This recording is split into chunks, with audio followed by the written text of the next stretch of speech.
All right, we are live. Thank you for joining for the January update on the cannabis industry. We're going to talk about a lot of different topics here. Again, thank you for joining. We're a few minutes ahead of time, so if you're watching the replay, make sure you skip ahead a few minutes. We'll get started here in a moment.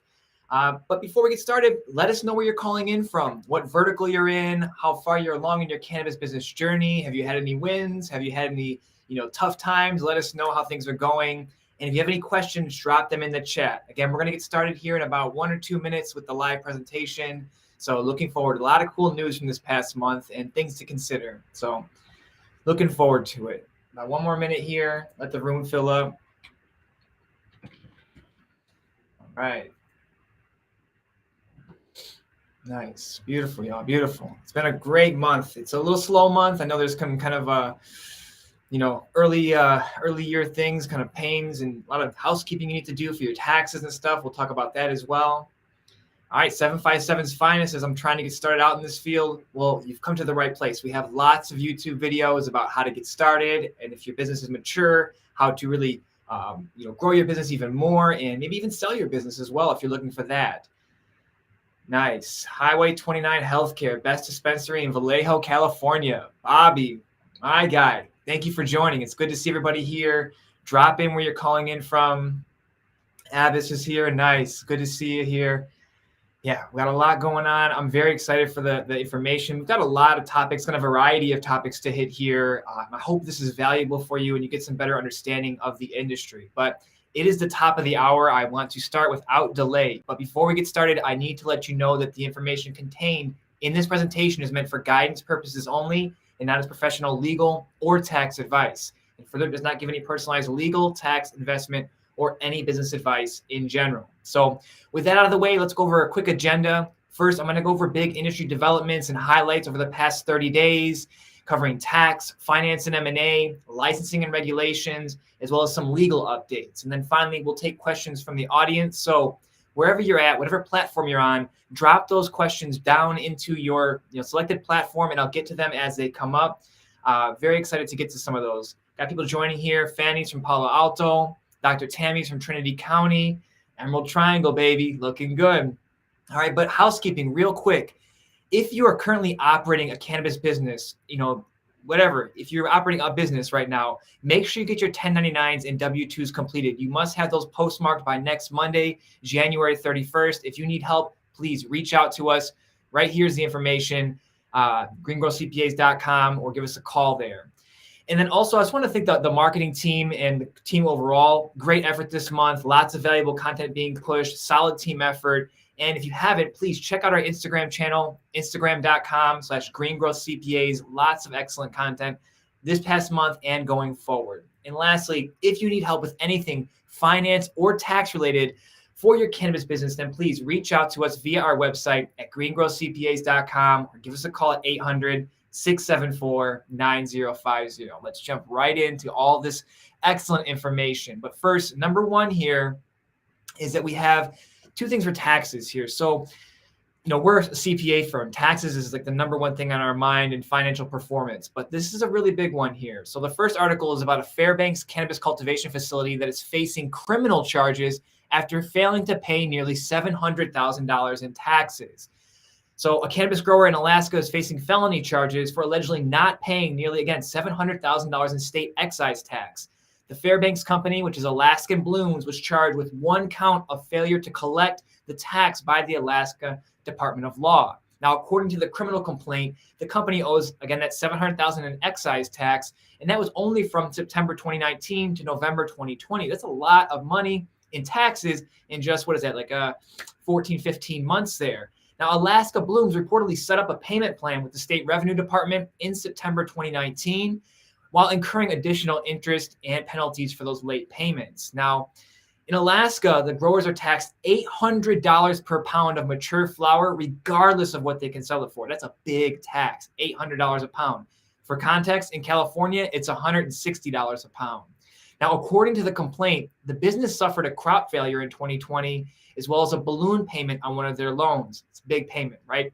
And the business decided to pay their other bills with their tax money, and they should have paid the taxes, essentially. Now, regulators suspended the Blooms our Alaska Blooms cultivation license in November, and the company's retail store is still open. Now, taxes are no joke. I know people like, you can moan and complain about taxes and they're too high, but you have to pay them. It's a statutory requirement that you pay them. They are not a choice. And I can agree and sympathize with the idea that you want to lower your tax burden, and that's what we can help you do. But if there are taxes that you need to pay, you must make sure you pay them, because the laws are out there and there are huge consequences. Essentially what you're seeing here, a felony charge for not paying your taxes. So make sure you pay your taxes. All right. I see some more people jumping in here. Sharon from Denali, it's good to see you.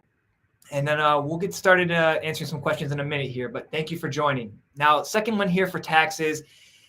As everybody knows here, California is suffering from some huge tax issues. Not that they don't have enough money. They have a budget surplus of like billions of dollars. But the cannabis operators are dealing with a lot of issues. And it's no secret there's a dual market in California. You have the illegal market, which is crushing the legal market, since unregulated growers have an unfair advantage of no license fees, no ongoing compliance costs, and no taxes. Now, this is a problem for those that risk getting into the legal market. It's very expensive to get into the legal market. Now, the sheriff's office up in Humboldt County says there's 4,000 illegal farms just in their county. And across the state, it's kind of the same. An example, in SoCal, they've seen a massive influx in illegal operators, since there's like huge cannabis scenes that kind of give like the cover. And you see this happening in Palmdale in the high desert area. So another fact to kind of, make this really push it forward is that BDS Analytics, big analytics company, says if in the next 5 years, if no significant changes, there's going to be 53% of the cannabis is still going to come from the illegal market. That's over half the market is going to be still illegal in 5 years. That'll be like 11 years after legalization. So right now it's about 65 to 75% is an illegal market. Now, about 30 different leaders from the cannabis market and industry in California have kind of signed a letter late last month and sent it to Gavin Newsom and said, yo, my guy, you need to reduce these taxes, help us with something, maybe a furlough of tax, collection, things of that nature, open up different opportunities. But I want to explain why this is an issue. I know taxes are tough, but let's talk about it and quantify it here. Cultivation tax in California is a flat dollar rate, okay, per pound. It's not a percentage. Now, price per pound is going down because so much cannabis is being produced. This is what happens in mature markets, and people that just jump in there and cannabis is not hard to grow. It's a weed. It grows really fast and very easy. Now, again, the tax as a percent of revenue is going to increase as the prices go down. Now, at $10 an ounce, about $161 a pound, well, you're seeing, people were selling cannabis for $1,000 or maybe $800 a pound when it first started out, maybe a little more, but we'll just go with this easy number here. And it's an understandable tax, $160 divided by 1,000, 16 to 20%. Okay, that's fine. But now cannabis is selling for $300 to $500 a pound because there's so much of it. Now this can be essentially a 50% tax in some places. Now that's a lot. That's a huge tax. Okay, now the petition was intended to beat the budget finalization, which has a $30 billion surplus. They released that on January 10th. There's a rally scheduled for today at the state capitol in Sacramento. But Gavin Newsom said, all right, look, I am open to it. He says open to rethinking how taxes at the state levels are done. And we'll see what it looks like. But what could tax reform essentially look like? Now, there's a few different ways to look at it. There's, I think, two main approaches. You could say third is a nuclear option. Let's just say number 3, we'll start with that. Don't collect any taxes. That's not going to happen. There's no way they're going to have that. What we could do is potentially have a moratorium on cultivation or on excise tax. That's one thing here. I think that's what the petition is essentially asking. But a second option could be something where you could file for refunds, right? Craft cannabis operators, they're very small operators. They don't produce tens of thousands of pounds. They produce lower amounts of cannabis, and they're still hit with these taxes just as well, but they don't have the economies of scale to grow their business. So could we have something where growers pay their cultivation tax all year, and then they can apply for a refund for a threshold of maybe like the first 100, 400, or some 500 pounds, they get that money back for their excise tax or for their cultivation tax. That would be very, very helpful. Cultivation tax on that.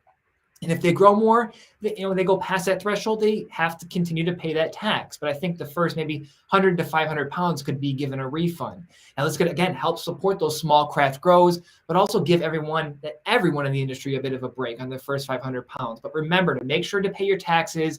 No matter how you feel about it, you have to pay the taxes. Non-payment of taxes can put you in an incredibly bad position in the state, and you may even lose your license or ability to even go for another license if you're in bad standing with the tax associations and tax boards. So be very thoughtful on that. I know we're trying to find a new way of how to collect taxes and what's fair, and the market changes. And on the onset of this, we thought this was going to be a good tax situation, or at least not this debilitating. It's becoming debilitating. It's almost at an industry collapse in California.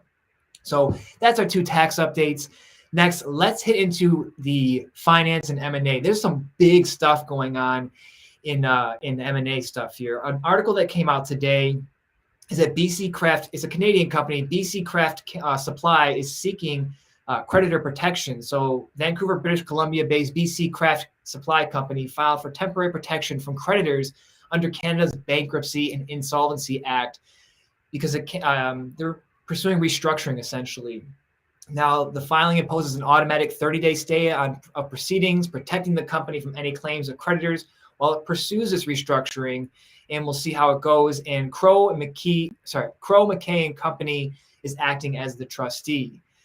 Now, they said in August last year they had significant doubts on their ability to meet the company's obligations, and they pretty much did. And they're not going to be able to meet those obligations. And now this is not the first company in Canada to be able to, or not be able to, that has applied for this kind of protection here in 2019. Let me see, I had some notes here. Yeah, in December 2021, BC-based Ascent Industries was granted creditor protection from the Supreme Court of BC. And in 2020, another cultivator, JWC, entered creditor protection as part of the debtor in possession of loan deal that came from the market. Now, look, this is Canada. They're allowed to go for bankruptcy. In the USA, this is not the case. You cannot file for bankruptcy since cannabis is illegal. It's going to have to go into receivership. We made a bunch of articles on receivership. You should check those out. But this is just kind of an indication. There's a collapse and consolidation, even with these big companies up in a legal market. Legalization does not mean that everything's going to be peachy keen and we're going to all make a bunch of money. It's stiff competition out there, as you can see here. Now, another M&A deal that came through, it was I think at the end of December, but I want to bring it up since I didn't get to talk about it in the last one, is that, our favorite website that everybody goes to, MJBiz, has been acquired by Emerald X for $120 million plus. There's a cool kicker they have on their thing. So again, MJBiz was acquired by Emerald Holding, a New York-based business-to-business and media company, event and media company, for $120 million plus a potential earnout. Now, the interesting part to the deal I want to talk about is that the deal includes a variable earnout based on financial performance. So, you think, hey, M&A, I've got my money. Let's just kind of kick back and let's pat ourselves on the back here. No, they actually have to earn earnout, and they can earn a lot more from it. So the earnout will be the amount equal to the EBITDA growth of MJBiz, calculated as an amount equal to the average of MJBiz EBITDA over the past 2 years, minus 13 million, and then multiplied by 9.3. The details to how it's calculated, not that important. It could pay anywhere between 30 and $50 million is what we're saying here. There's a potential here for another big kicker. So that's almost like 40% more money by doing a good job and continuing to do what they do. They're such a far market leader. Excellent. So what this kind of shows is that, hey, you don't have to be plant touching to crush it in cannabis, as an ancillary business, as a supply company, as a media outlet. You can still play your part in the industry and make big money and make big waves and make a positive impact on the industry, as MJBiz has, very much made such a positive impact. Now, another one I want to talk about here for M&A and finance is that the cannabis MSO Curaleaf, they have secured a huge amount of debt financing at 8%, $425 million at 8%. That's like such a small rate. Essentially, with what you have here with inflation going at 6-7%, this is essentially free money, so excellent. It's a 5-year senior secured note, again, an 8% interest rate per year. And the agreement also permits up to another $200 million of senior bank financing. So this is excellent. This is, what we're starting to see is that rates are coming down. In October last year, Trulieve netted $350 million in proceeds on a debt raise on a rate of 8% as well. And before that, in 2019, you were seeing 11%, 20%, interest on these loans. So what you're seeing is that bigger appetites for debt financing. Now, 11 cannabis debt financings happen, exceeding $100 million that have closed since December 2020, so about a year's worth there.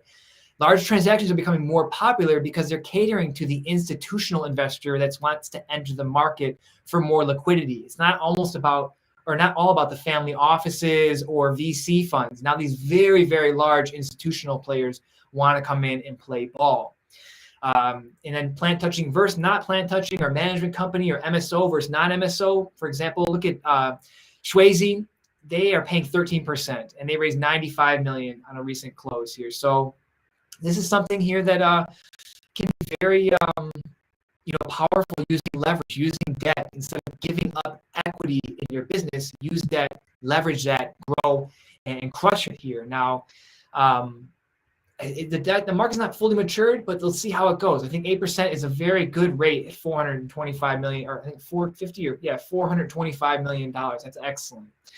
Now let's talk about M&A overall for 2021. The numbers have kind of finally come back. So cannabis M&A activity grew at an amazing pace in 2021. It could accelerate even through this year. And that's thanks to lower interest costs and pressure on larger companies to expand their footprint and boost their revenue expectations. And M&A is excellent because when you buy a company, you automatically add that to your bottom line, which hopefully they're making money. So that's great. Now there was 306 M&A transactions through December 17th last year. So for the whole year there. And this was up over 3x on the same period during 2020. There was only 86 deals in 2020. Now, that included 209 U.S. deals totaling $10.1 billion in value. Now, this included a couple blockbuster million-dollar or multi-billion-dollar deals. But I want to talk about the combination of two key factors is driving M&A activity. And number one is inexpensive debt. Now, most large MSOs are able to raise debt financing for acquisitions at, again, 8 to 10%. And that's the lowest the industry's ever seen. That's cheap money. That's almost free money, especially when taking into account the inflation stuff here. And there's a big valuation gap between the acquirers and the targets. Now, while the stocks of the big MSOs are down year to date, their targets that they're buying, the smaller ones that are only in one state, are down even more. And the acquisition logic remains intact. You buy and you add it to your bottom line. Buy, add it to your bottom line. Expand your footprint. Make sure you're in all the states. So if federal legalization does happen, you are positioned in a place to take advantage of any market that pops off and does well. So big amount of deals, over 300 deals last year. Excellent industry. Now, I don't think it's frothy yet. I don't think that we're seeing too much froth. I think we're still seeing a lot of good, healthy action, healthy drawdowns too on some valuations that were really a little too wild, but good stuff here. This is excellent news here. Now, another deal that I think people will start to see more is an LBO. There was a leverage buyout in the Curaleaf deal. So MSO Curaleaf Holdings announced their acquisition of Bloom Dispensaries, which is a private integrated Arizona cannabis operator, in a deal that was over $211 million. Now, the basics of the deal are this. Bloom has 4 retail dispensaries in Tucson, Phoenix, Peoria, and Sedona, and 2 adjacent cultivation and processing facilities totaling over 64,000 square feet.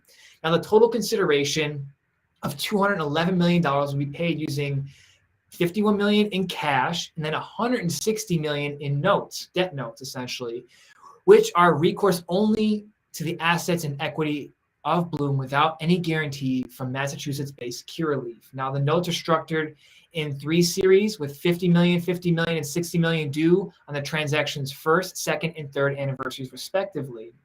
Now, the purchase price represents a 3.2x on Bloom's estimated 2021 revenue and roughly an 8x estimate on their EBITDA. Now, what's so interesting about this deal is leverage. People are buying with leverage. Okay, this acquisition should be viewed as an LBO or leverage buyout, and this is one of the first in the industry. This is very, very exciting. As the industry matures, different financial products and mechanisms can be brought in.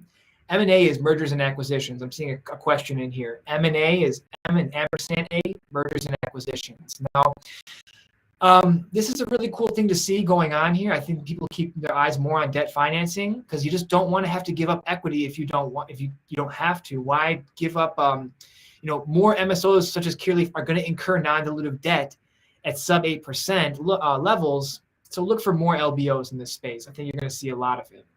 Now, another one here is Planet 13, that big dispensary. It's like an experience. I don't even call it dispensary. It's like a cannabis playground or like amusement park, essentially, has had a methodical plan to bring its superstore model all around the country. The cannabis retailer has had a very successful flagship location again in Las Vegas, and it has added a second one in Santa Ana, California, just outside of LA. Now, the company has tentatively expanded its California footprint by reaching a deal to purchase Next Green Wave for almost $72 million. Now, under the terms of the new deal, NGW shareholders are going to receive a certain amount of common shares and cash for each share. And the premium was pretty much a 52% on the closing of the day of that deal. Now, what is Planet 13 buying? Well, the superstore of Planet 13 sits as a public-facing retail piece of the Planet 13 company's smaller model here. Each location requires a lot of effort and a lot of facilities. So what they're doing is they're building up this infrastructure for cultivation and production. It's really, really important. You can't just have a big store and hopefully that the cannabis comes in the back door. You need to make your own supply too. And if you're not vertically integrated, you're picking up breadcrumbs along the way. If you're vertically integrated, you're able to pick up the margin all along the process. That's very, very important. Now, again, this deal helps Planet 13 ramp up their capacities without having to build them from scratch. Buying a proven business is very, very powerful. So that's the finance and M&A updates. Let's go here and look at some of the questions. I'm just watching these come through here. What's up, Derek? Good to see you. Derek from our company, Derek Davis, my guy. Fanny says here, are there any possibilities for dispensary license in Northern California? Any partnership possibilities? I'm sure there are different cities that are opening. You should check into any new cities that are licensing. You can also reach out to us. Go to our website, greengrowthcpas.com. See what types of, so our clients are sometimes selling too. So, reach out to us, send us some information. Maybe we can find out if you have proof of funds, we can potentially connect you with some kind of buyers up in NorCal. Let's see here. What other ones we have? Alex Garcia, how are dispensaries affected by taxes? They are affected by taxes a lot. And then couldn't go into all of them, but dispensaries have their hands tied even more because you can't really add value to already produced cannabis. So you have a lot less deductions that you could potentially take. You can't, there's very little labor to make the cannabis more valuable, right? The stuff you can write off is what adds value to the cost of goods sold. And in the dispensary, you don't really do much of that. Whereas in a cannabis grow facility or a manufacturing facility, people's labor, the inputs can all be value add, which then takes down from the taxable base on there. So Alex, there's tons of videos on our YouTube channel. Go check those out. You just put the word dispensary in there or even taxes, and you're going to come up with a bunch of topics on how dispensaries are impacted by taxes and 280E most specifically. All right. Any news on New Mexico recreation? We're going to talk about, Bobby, we're going to talk about New Mexico. I think I have an article in here, but I don't have too many additional ones here. I think I think I cut the article, but they're expanding the amount of plants I think that each cultivator can produce. I think that was the article. I cut it though because it wasn't really too big of news, but you should check that out. I'll see if I can get some more information on that. But all right, let's keep jumping in here. Let's talk about licensing and regulation. I have 7 updates here. These are kind of exciting as well. Big one here. It just came out this week or like in the past few days is that Thailand is going to make cannabis legal, scrapping jail terms and fines for possession. This is huge. First one in Southeast Asia, I believe, is going to be doing this.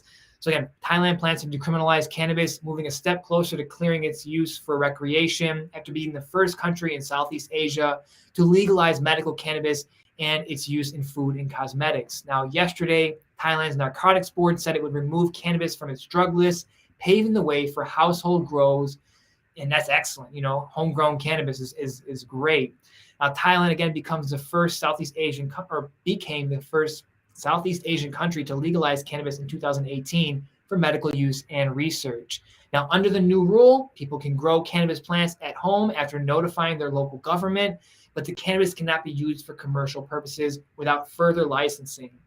And the rule must be published in the Royal Gazette. I'm guessing their big paper out there. And 120 days must pass before the home cannabis plants will become legal. So a little bit of time here, but this is great signaling of what's to come in Southeast Asia. Now, the move could allow people full access to cannabis without fear of lengthy prison sentences and hefty fines.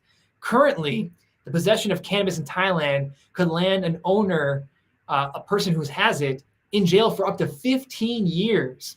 This categorizes a category 5 narcotic drug. So this is great. This is excellent stuff you're seeing here.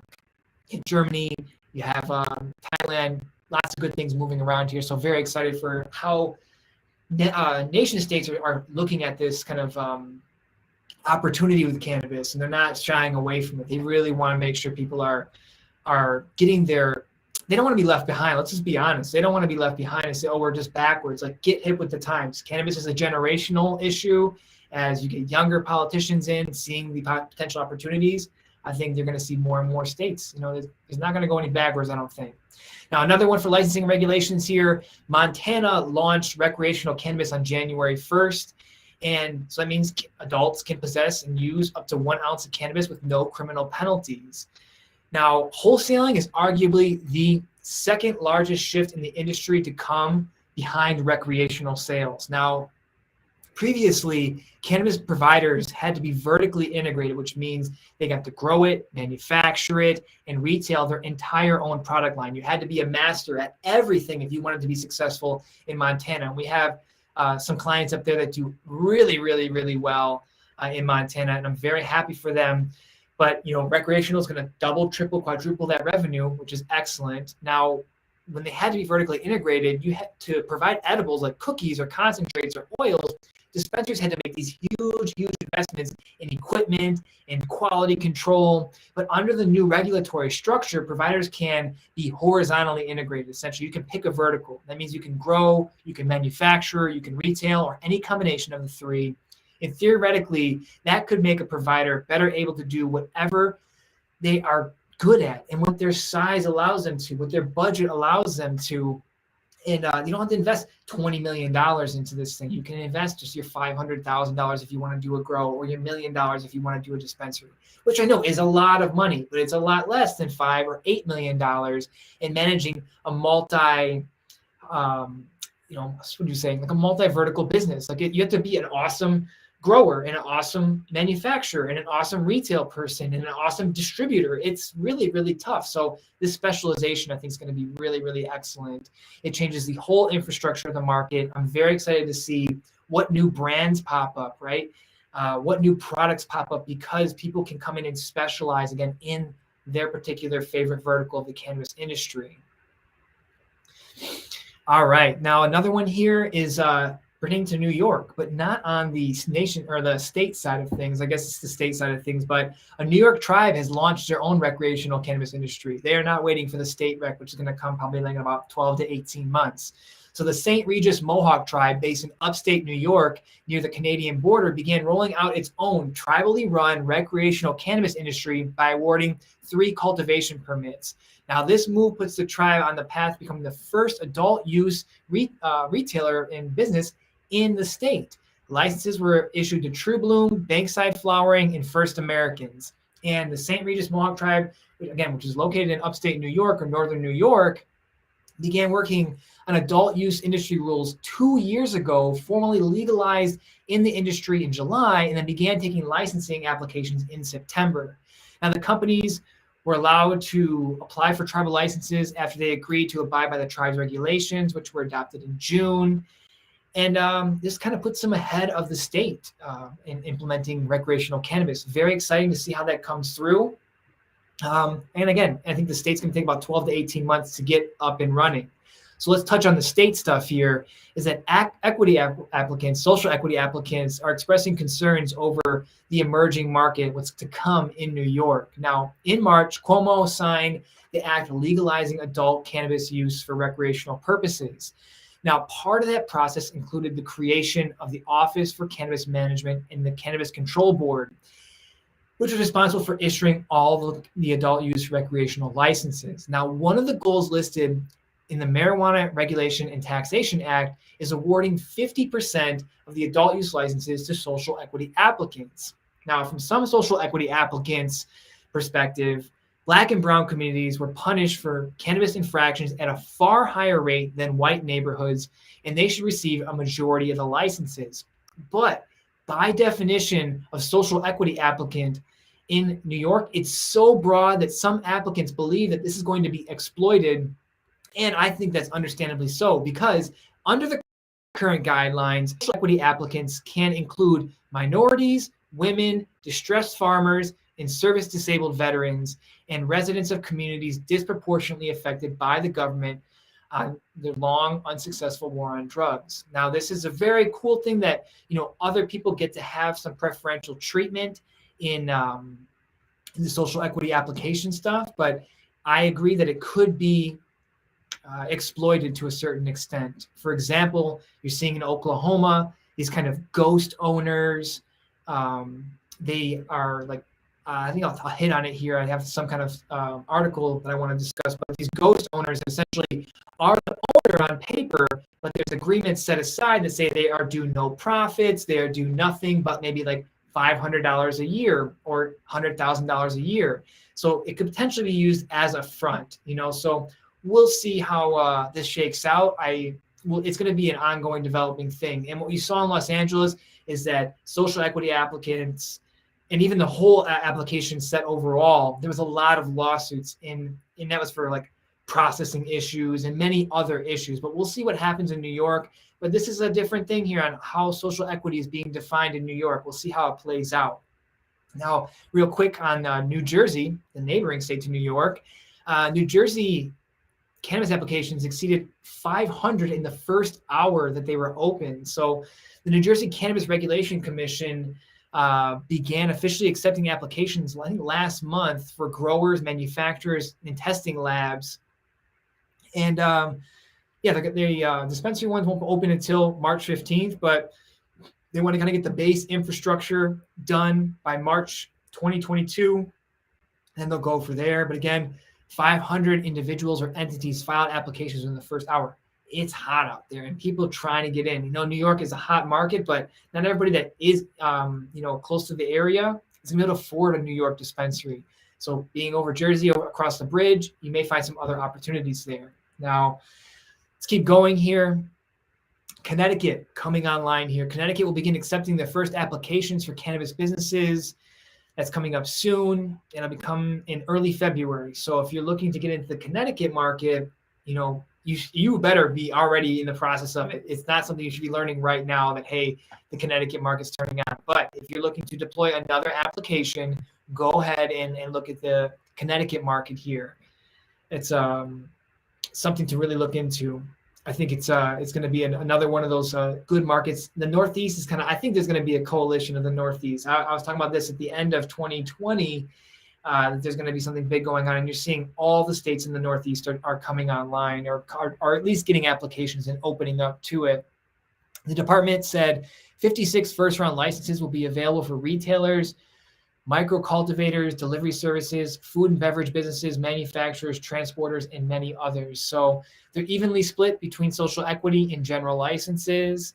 And applications for social equity cultivator licenses located in areas that are considered disproportionately impacted will have a one-time 90-day application period beginning February 3rd and ending May 4th. So if you're a social equity applicant, February 3rd is the date you want to look for your cultivation license. So keep that in mind. Let's look and see what kind of questions we have here.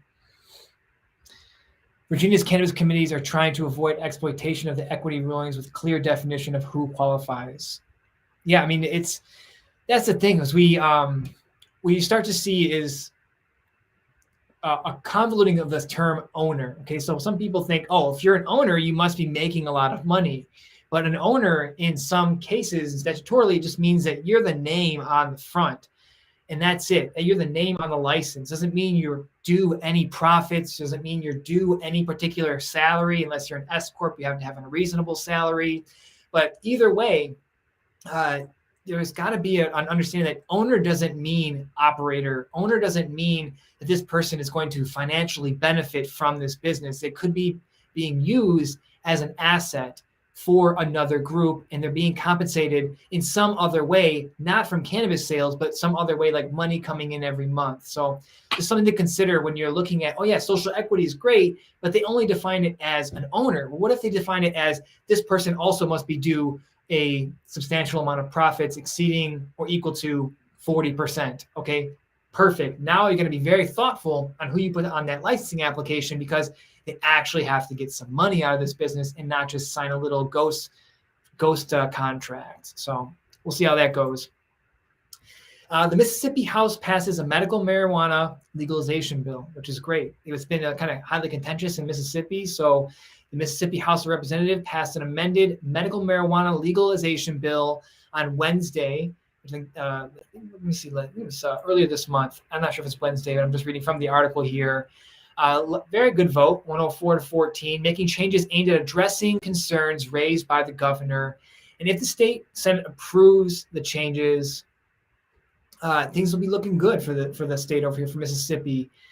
It'll allow them to build a system to regulate and sell cannabis to registered patients, which could launch later this year. So keep your eye out on Mississippi. Things should be getting better over there.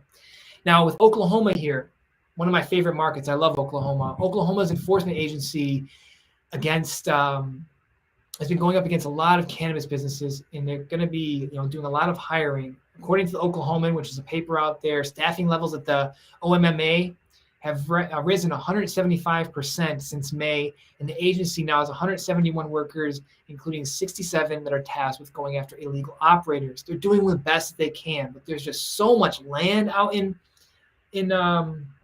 Oklahoma, and it's hard to tell. It's not like there's a big sign that says this place is licensed and this place isn't licensed. There's just like stuff everywhere, and it's easy to hide out there essentially. And they're looking to add 30 more inspectors to go out there and look at that. Now, they're trying to shut these places down, but they just don't have enough people to go out there and do that. So I think that you're going to see a big beef up of efforts in Oklahoma to kind of preserve that market. I think it's a good thing. Hopefully that these illegal operators can get on. We want the legal market to flourish. It's hard when it's being suppressed by other ones here, by the legal operators. Now, this is the article I was talking about earlier. These ghost owners, essentially, loopholes in the state residency requirements have led to an influx in out-of-state investment through these ghost owners. Now, I'm not going to go too deep into it, but essentially what's happening is that a law firm, or let me step back. A company got sued. Let me just make sure. A company got raided, and they looked into the paperwork of that, and they found out that there's one person who is like the owner of, or as the owner of, let me see, how many was it? I want the exact number. I think over 300 licenses was one owner. Essentially, this person was a 68-year-old paralegal, again, listed as a majority in-state owner. And they were just the majority in-state owner.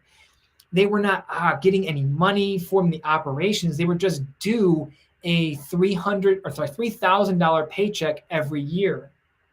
That's not a lot of money, but at 300 licenses, that's like a lot of bucks. It was like 3 million times 300. That's almost $1 million. Sorry, 900,000. It's a lot of money. And so this is thing like, it's exploiting and allowing people that are out of state to go and exploit the Oklahoma market. We know a lot of people coming from California or other places, or even foreign investors from out of the United States going in to the Oklahoma market, working under the cover of this big land space, being able to distribute up the 40 and the 35 and all these different freeways. It's just it's in the center, So I think that there's a big problem here with this and these very loose definitions of what an owner is and what they are going to be getting as an owner and how you report on this. It's a problem. So they're going to be looking into this. It sounds like the Oklahoma State Board of for Cannabis, but we'll see how it shakes out. This is a big deal. And then lastly, some states that are coming up here for legalization efforts in 2022, just to keep your eye on. For recreational, you've got North Dakota potentially is going to be voting on it, Missouri, Arkansas, Oklahoma, Ohio, and Maryland. And then for medical is Idaho and Nebraska. So keep your eyes out on those. If you need help, reach out to us, and we'll be very helpful in trying to get you to the next place you need to be at for that. Let's check in here. No more questions. If you have any questions, I want this to be more interactive. I like talking, of course. I love talking, but I also love answering your questions. I want this to be a back and forth thing. So if you have any questions about cannabis, the industry, any kind of stuff, drop that in there. I'd love to be able to answer some of your questions so you can extract the most value out of this presentation. Now, I've got 5 legal updates I want to hit on as well.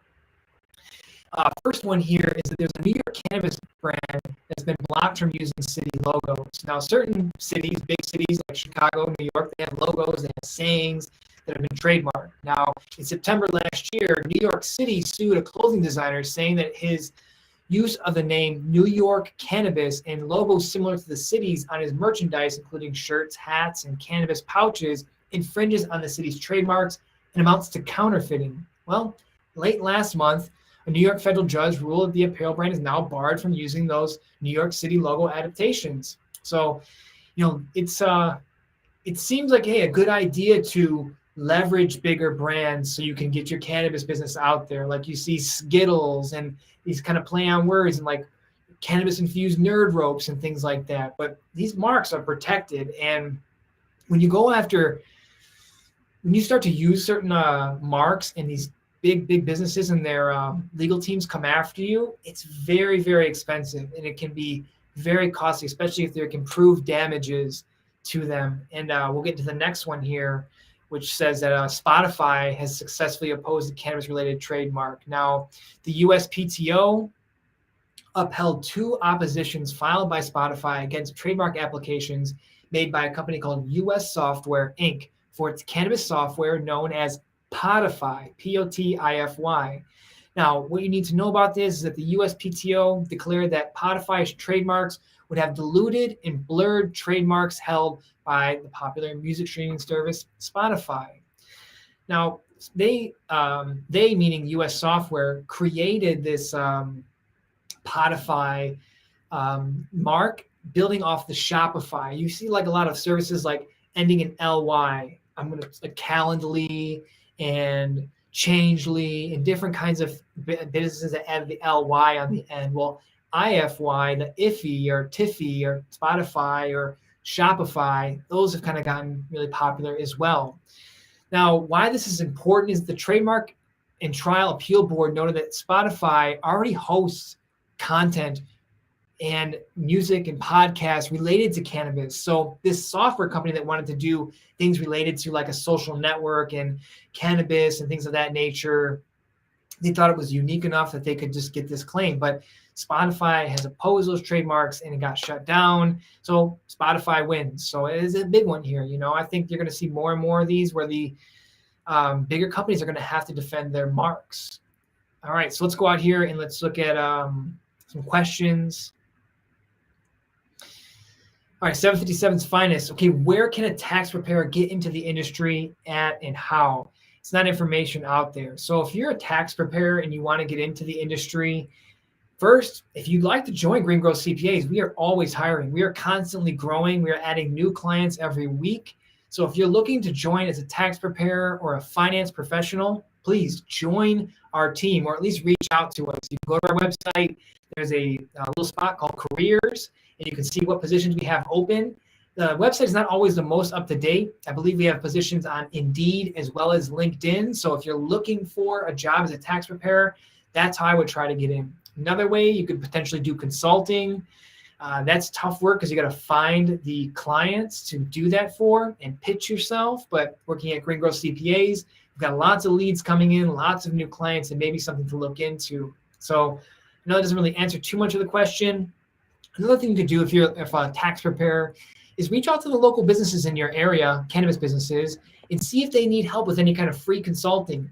I like the idea of adding value, doing a little bit of free work, give them a taste for how good you are at what you do. Maybe it's a little bit of consulting, looking over the financials of the company and saying, hey, you missed the mark on this or that, or have you chopped out this 280E issue, or have you looked at 471, or things of that nature. Adding value and then asking for potentially a gig, that is one way to look at it. So that's another option of how to find work here, or in the industry, shall I say.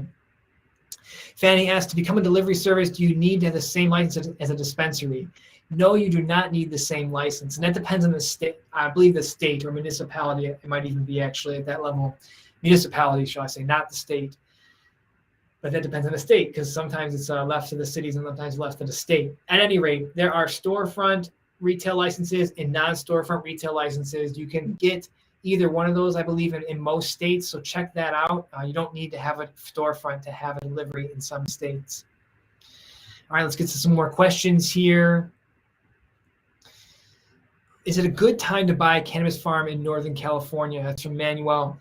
Okay, so buying a cannabis farm, it depends, all things valuable, it depends on what you're willing to pay for it. Is it a good deal or not? You have to look at the revenue from this business. What's their operation like? Do they have any distribution partners that are already selling the cannabis for them? How has it been trending in quality as well as price per pound? As I brought up at the beginning of this presentation, there's over 4,000 illegal grows in Humboldt County alone. So should you grow in Northern California? I don't know. You're going to be against a pretty stiff illegal competition who doesn't have to pay taxes, any licensing, or any other ongoing compliance. So I would be thoughtful about buying in NorCal. If you're stuck to the NorCal geographic location, make sure that the operation is up to date on their taxes, has nothing wrong with their licenses, and is in good standing. It maybe has a good team that you can keep. You don't want to just go in there, buy the company, and then you fire everybody, and then you're like, oh, I don't know how to grow excellent cannabis. Or maybe you know how to grow cannabis, but it's not as good as what they had before.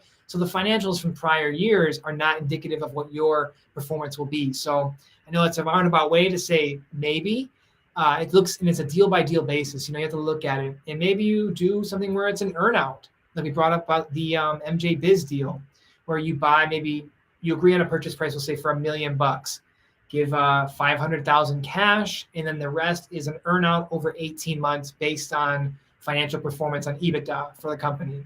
That might be something to look into. So hopefully that answers your question, or at least gives you some color and context to what it's like up in NorCal. All right. Can you explain or point to a previous video about how taxes are handled with various corporation setups? Single owner is obvious, but what about a group of owners with financial backers? Let me get this one more time. Let me read over this, okay? Can you explain or point to a previous video how taxes are handled with various corporation setups? This is a very impactful, let me say, a detailed question here, because the type of entity that's set up and how it's structured, is there a management company? How many owners? Are there foreign owners? It's a big question. I can't really, I can't answer that one in brief enough. It would require an entire video on how taxes are handled. But again, C Corp, the taxes stop at the entity level, right? You pay the taxes here with like a pass-through entity where all the kind of revenue is passed through to the owners.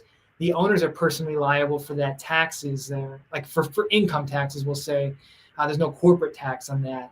So if you, for example, let me just give a hot take on this. So at a C Corp, you paid with a 21 or 22% flat tax rate, great. If you do something wrong in your tax filings, it's the corporation that is going to be on the hook for that and coming up with that money. Now, how they handle the cash for that, maybe it's a capital call or whatever. Maybe you don't have to participate in that. But if it's a pass-through entity and there's a mistake on the taxes or on the calculation of the income, boom, you're going to be in some trouble personally, or at least you're going to be held liable for that. So entity design and structure is very important in deciding how much risk you're willing to take for the entity, essentially. Now, having a good accountant, a great accountant, an excellent accountant, like the ones at Green Growth CPAs, can really help you feel more confident about going with pass-through entities and know that you're not going to be, sitting on the liability for a huge amount and then get a big surprise later down the road. So look into that. I know it's not like a full answer to your question, but I can't give an answer to your question without getting more context and more detail from you. All right, cool. Ryan here on Facebook says, which positions in retail are deductible under 280E? Very, very, very few. So no sales staff is going to be deductible, no marketing staff, no managers, probably no check-in staff either, things of that nature. It's not going to be a full type of thing. So when you're looking at how to write off a certain amount of time for a dispensary and a person working in a dispensary, you need what they call an employee handbook. And essentially what a handbook is going to say is like, all right, for position A, which is going to be these duties here, there's 3 duties. 25% of the time you're going to be selling, 25% of the time you're going to be, checking people in, and then 50% of the time you're going to be rolling pre-rolled joints, for example, light manufacturing. You could potentially say that 50% of that person's wage could then be potentially deducted for 280E because it includes light manufacturing, which potentially could be covered under section IRC 471-1. It's technical, but that's kind of the way to look at it. You need to have written down before you start operations what percentage of people's duties is going to be allocated to improving the value of the product. That's about the only stuff that can be deducted, and it's very little at a dispensary's level. Now, you also could do very minute time tracking. Essentially, when someone is in a specific room of the building, like tapping in on a card, when they walk into that room, their time in that room is now being deducted because the only activities in that room are activities such that add value to the cannabis product. So that would be how I would look into it as a potential way to see what can be deducted for retailers under 280E. All right, Kevin Middleton says, we are a small startup laboratory. When should we consider using your services or someone similar? Better to start sooner rather than later. Reach out to our company like today. Just reach out to them. Say you watch the live stream, Kevin, and you want to get started. You want to see how we can help you with your lab setup here. We've worked with many labs throughout SoCal and throughout other states. Being a lab, you have a little bit more flexibility, but it's really good to get someone that's with industry experience to make sure you're covering all of your bases, because the last thing you want is to get hit with a huge tax bill for some misappropriation of funds or miscalculation. So reach out to us if you're looking to get engaged in those services. You're going to need to file a tax return anyways if you have an entity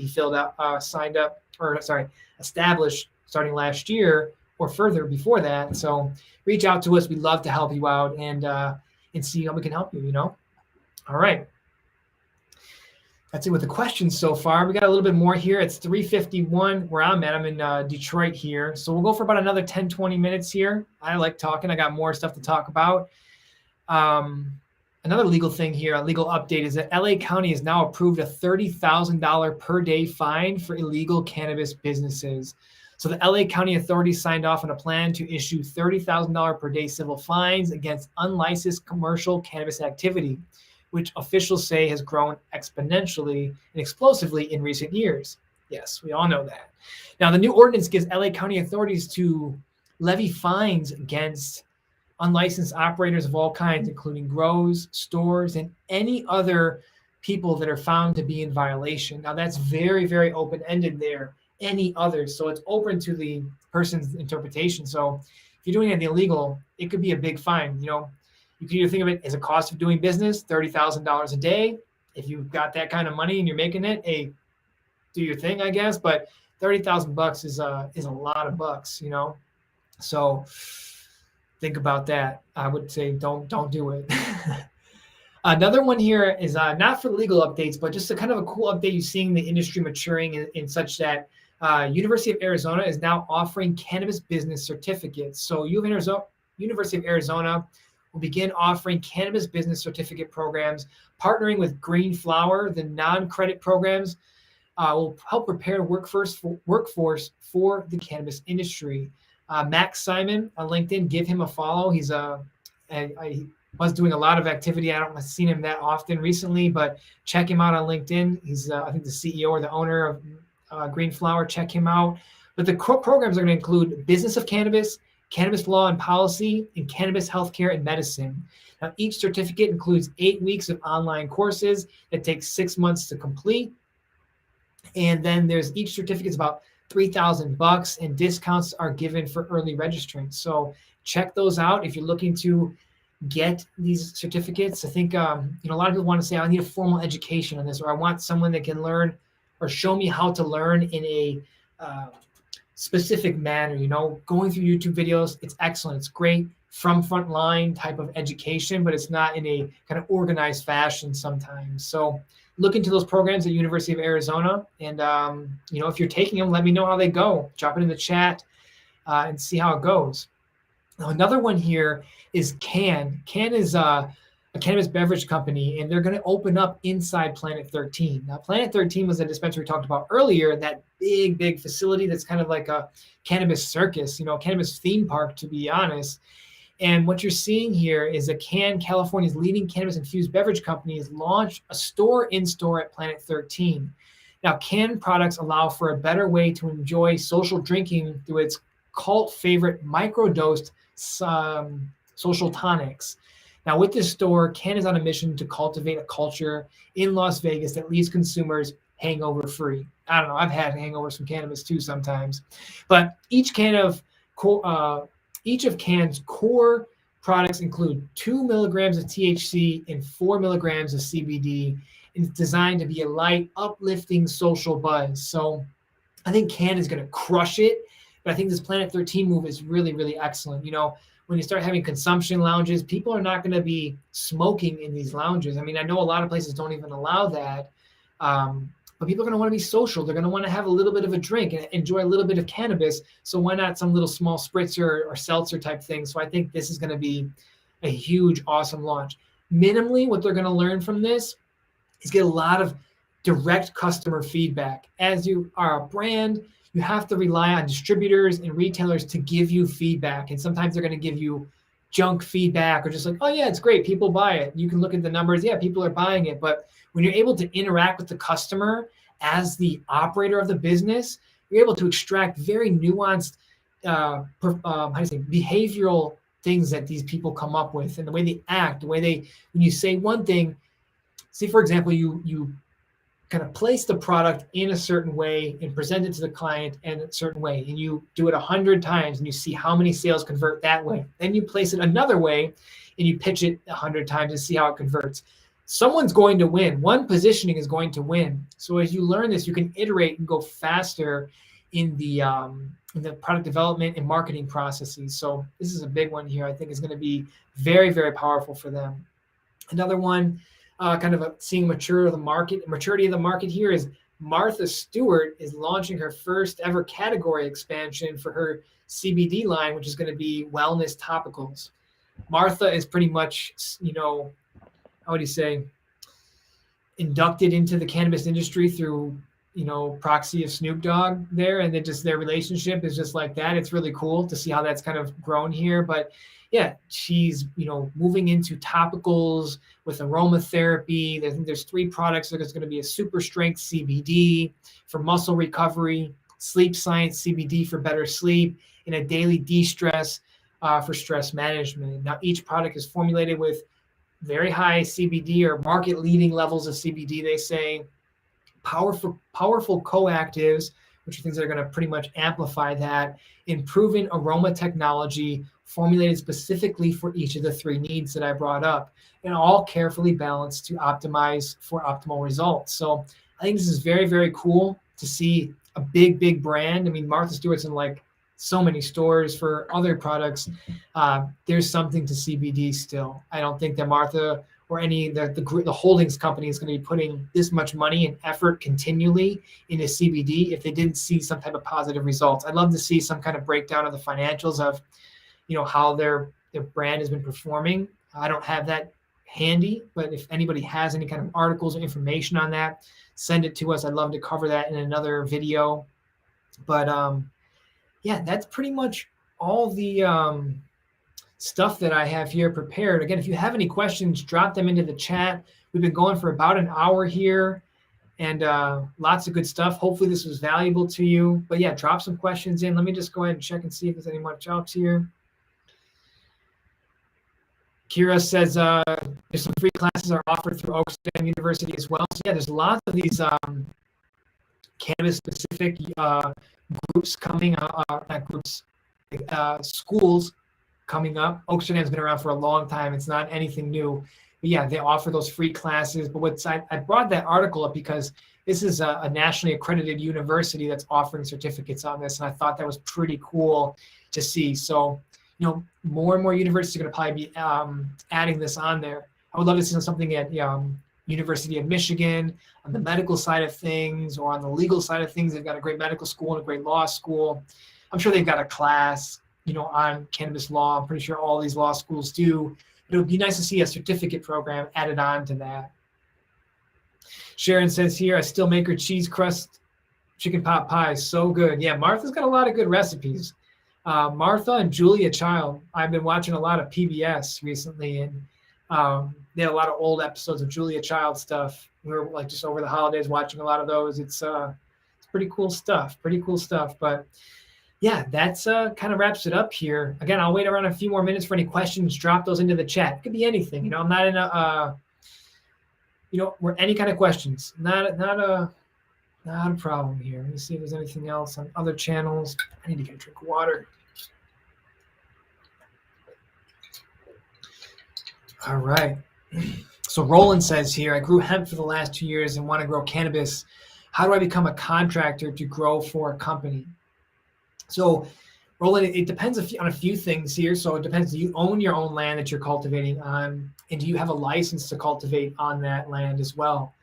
So if you don't have a cannabis cultivation license, you're not going to be able to legally grow cannabis, So for commercial activities, you can potentially grow it for yourself personally if it's within, the bounds of home growing. It's not by any certain kind of sensitive areas like schools or daycares, things of that nature. And if you have the license, what I would do is I would start to reach out to all the dispensaries, or depending on the structure of your market. Let's step back. I would reach out to the people that you would have to contribute to. So if it's distributors, reach out to them and say, hey, I'm growing cannabis. Would you need any kind of cannabis for white label products? Or reach out to manufacturers. Do you need cannabis for doing white label products or to make your distillate and things of that nature? Just reaching out and asking. I wish there was, and I know there's a social network, LeafWire for cannabis people, but it seems to be a lot less, it's a little more professional kind of people, more than like the actual operators of businesses. So what I would say is it's a really like a hand-to-hand combat thing. You're just going to have to reach out to all the people that are in your local area that you could distribute to, and reach out to them and see if there's a need and see if there's a way to kind of strike up an agreement. If you do find somebody that is like, hey, I would love to work with you, and you need help negotiating a contract or coming up with some kind of financial projections, reach out to us. We'll be able to kind of walk you through, okay, this much land, this much investment, this much time frame, and kind of build out based on reasonable assumptions what you can produce, how much it's worth, how the deals, arrangement should work between you and that manufacturer. Is it a joint venture deal? Is it a just toll work kind of deal? Things of that nature. So it's really a hand-to-hand combat thing. And I think most states have on their like Department of Cannabis Control website a list of all the businesses and where they're at and all their contact information. So it makes it very easy to reach out to them. And if they don't have that, I'm pretty sure they do in some extent. You could probably just call up a lot of these manufacturers. Just type in cannabis manufacturer Warren, Michigan, cannabis manufacturer Detroit, Michigan, or wherever you're at. See what pops up. Reach out to them.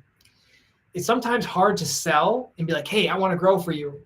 But you could say, hey, I'd love to come to your facility and see how I can help. I've done this, this, and this, and I think I can add some value. Don't ask for anything in return, but again, give that value. See how you can maybe potentially fit into their business, potentially even volunteer to work for a little bit of time while you get used to their indoor operation, or if it's an outdoor operation, excellent. But getting to know the people, building that relationship, because cannabis, it's a people business. The plant is very important, but the people grow the plant. And if the people are good people, then the plant's going to, happy people make happy plants. So you also want to know like how the business is running and how people feel about the business that are within the business. That would be my kind of hot take on how to get into growing cannabis and how to become a contractor for a grow company. Just got to go out there and talk to them. I know it sounds like, hey, there should be like, and maybe even DM them, if they're on Instagram or something, DM them. You would think that there would be a scalable way by now, but it's still early in the cannabis industry and how to make deals. A lot of deals get done in the DMs. I'll be honest, it's just like, it's an easy way to communicate. Operators are busy. They're not on social networks that are specifically for cannabis, seeing what the latest news is or this or that, or they're in the business, head down, grinding, working, growing, dealing with this fire, dealing with this tax thing or this issue or that issue. So they're busy. So be brief, provide value, and see how you can fit into that business. That would be my hot take on that. But excellent. We've been going for an hour and 5 minutes here. If there's anything else, drop it into the chat. I'll stick around for 7 more minutes max, but hopefully this has brought you some value and helped you to understand things. Again, if you need help with anything else related to the cannabis industry, give us a call right here. This is it, greengrowcpas.com or 800-674-9050. I'd love for you to reach out and just see how Green Growth can help you out. You don't have to, there's no strings attached to reaching out to us. Reach out and see how we can help. There's so many services we provide. It's not just taxes. CPA, you think taxes, but we do financial projections. If you're a big company, a public company, we can help with your audits. If you're doing M&A, we can help with your audits and the due diligence. If you're going public, we can help you with going public, doing an RTO in Canada. Business valuations, if you're trying to sell your business, if you need to negotiate a deal back and forth. We also have an outsourced CFO service. So you focus on doing your part in the cannabis industry of growing, manufacturing, being a retailer, and we take care of the numbers. Make sure that they're massaged the right way so your tax filings come out very good, in a nice position for you and your team, and you have confidence around the numbers. On-time filing and accurate filing is our goal. So reach out to us, visit the website, and see how we can help you out. All right, Andrew says, thank you for all the info. You're the best. Hey, Andrew, you are the best. All the viewers are the best. I love doing this. I do this for you guys. I love to provide value. I love to make sure that people are getting other considerations. Sometimes when you're working in an industry, especially a new emerging industry, you get kind of stuck with these blinders and you're focused solely on the problem in front of you, which is your problem, especially if you're an operator is like, shit, the lights are not working, or this is not happening, or this is wrong. And you don't have time to see, consume, and synthesize and digest what the macro landscape is doing and where this, like, kind of the currents are going. And that's what I try to provide with this, is that stuff is going up. Things are looking better. Leverage buyouts, using leverage to buy businesses is an excellent thing that's going up there. Legalization or decriminalization, so I say, in other parts of the world, these nation states, I think that's excellent. Big things are popping, baby. Big things are popping. So any last questions, drop them down in here. Just check other stuff here, make sure. All right. Yeah, any last questions, drop them in. And then if not, we'll bounce out of here in a minute or two.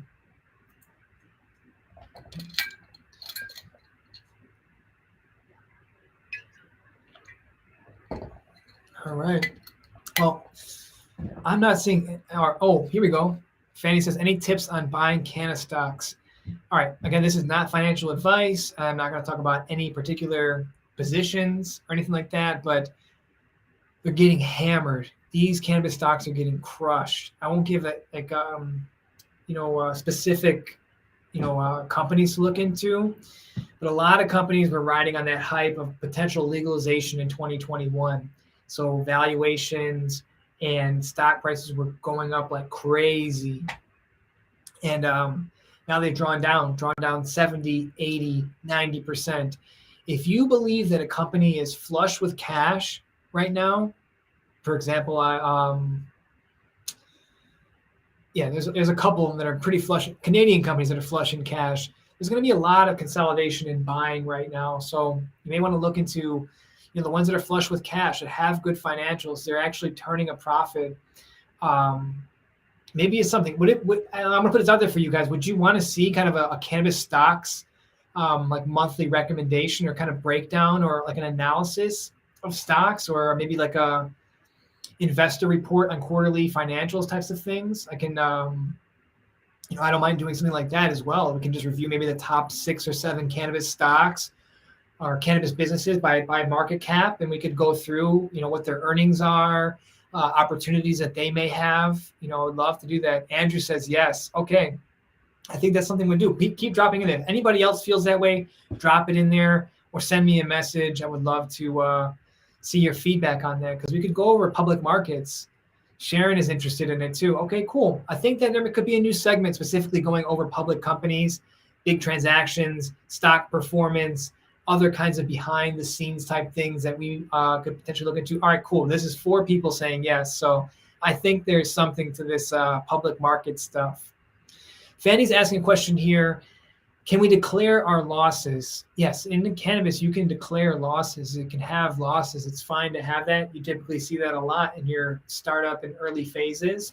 You'll have cash flows that are very negative, and that's okay. And it can carry over for certain years as well. So yes, you can surely carry over losses. So, all right. Well, I'm going to sign off here. It's been my pleasure to join you, wrapping up the month of January in the cannabis industry. Lots of great information on tax, legal, finance, and regulations and licensing. Again, if you have any questions or need help with anything for your cannabis business, please reach out to us via our website at greengrowcpas.com or give us a call at 800-674-9050. Have a great day, and we'll talk to you soon. Thank you very, very much. It's been my pleasure. Have a good afternoon, and we'll talk to you soon.